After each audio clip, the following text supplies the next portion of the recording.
Labadiena! Europos ir Azijos akcijų rinkose trečiadienį dominavo pirkėjai.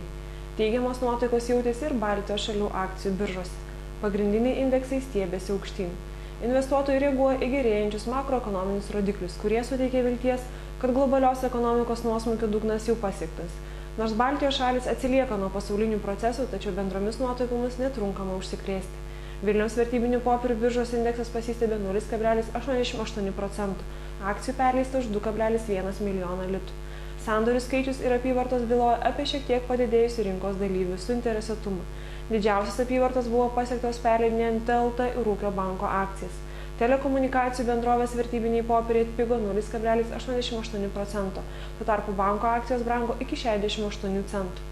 Aktyviau buvo prekiaujama ir Panevėžio statybos trestas bei apranga akcijomis. Jų kainos atitinkamai augo 4,59 ir 8,4%.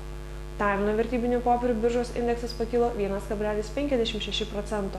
Akcijų buvo perleista už 466 tūkstančius eurų. Tik vieno emitento akcijos pigo. Ta nelaimingąja tapo drabužių prekybos tinklo valdytoja Baltika.